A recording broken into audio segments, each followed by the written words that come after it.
12 hari sudah berlalu sejak pertempuran Israel menghadapi Iran dimulai di mana hasilnya ketakutan kini membayangi orang-orang di Israel.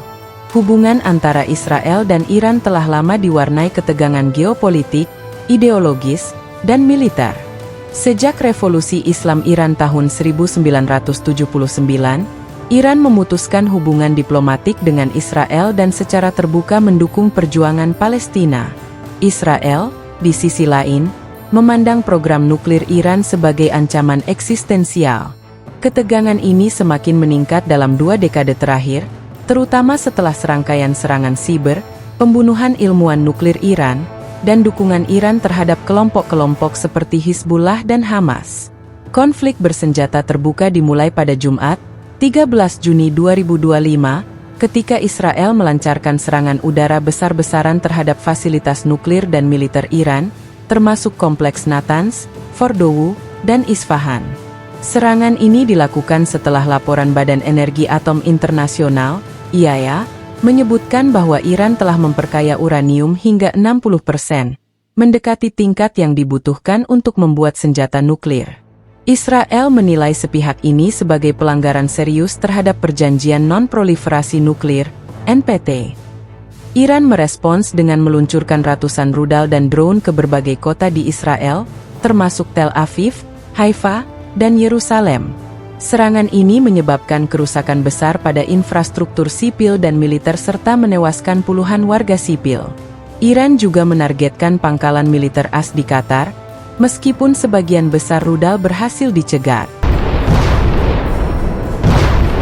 Israel kemudian membalas dengan gelombang serangan udara lanjutan, menghantam pusat peluncuran rudal dan fasilitas militer Iran di wilayah tengah negara tersebut.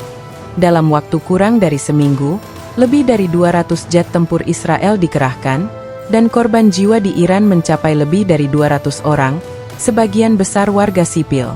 Menurut Kementerian Kesehatan Iran, hingga 15 Juni 2025, lebih dari 224 orang tewas dan lebih dari 1.200 lainnya terluka akibat serangan Israel. Di pihak Israel, korban jiwa mencapai puluhan, dengan kerusakan signifikan pada bangunan publik dan fasilitas militer. Beberapa pejabat militer senior dan ilmuwan nuklir Iran juga dilaporkan tewas. Konflik ini memicu kekhawatiran global akan potensi perang regional di Timur Tengah. Negara-negara seperti Rusia, Tiongkok, dan Uni Eropa menyerukan gencatan senjata segera. Amerika Serikat, yang sebelumnya mendukung Israel, mulai mengambil peran mediasi setelah pangkalan militernya di Qatar menjadi sasaran serangan Iran. Pada 23 Juni 2025, Presiden AS Donald Trump mengumumkan bahwa Israel dan Iran telah sepakat untuk melakukan gencatan senjata penuh dalam waktu 12 jam setelah misi militer terakhir mereka selesai. Meski belum ada pernyataan resmi dari kedua negara, pengumuman ini disambut baik oleh komunitas internasional. Konflik ini berdampak luas terhadap stabilitas kawasan. Harga minyak melonjak tajam akibat kekhawatiran terganggunya pasokan dari Teluk Persia. Negara-negara tetangga seperti Irak, Suriah, dan Lebanon meningkatkan kesiagaan militer mereka. Di Indonesia, Lembaga Ketahanan Nasional, Lemhanas, telah menyiapkan skenario krisis jika perang berlarut-larut. Selain itu, konflik ini memperburuk krisis kemanusiaan di wilayah yang sudah rentan.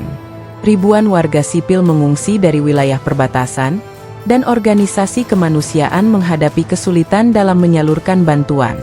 Konflik Israel-Iran tahun 2025 mencerminkan betapa rapuhnya stabilitas di Timur Tengah.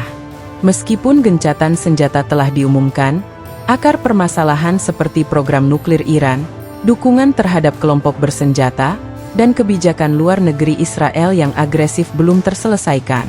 Beberapa analis memperkirakan bahwa konflik ini hanya akan mereda sementara, dan potensi eskalasi kembali tetap tinggi. Israel kemungkinan akan terus memantau aktivitas nuklir Iran, sementara Iran akan memperkuat pertahanan dan memperluas aliansi regionalnya.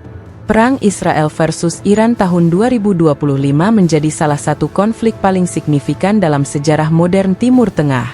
Dengan korban jiwa yang besar, kerusakan infrastruktur, dan dampak geopolitik yang luas, konflik ini menjadi pengingat akan pentingnya diplomasi, transparansi nuklir, dan kerjasama internasional dalam menjaga perdamaian global.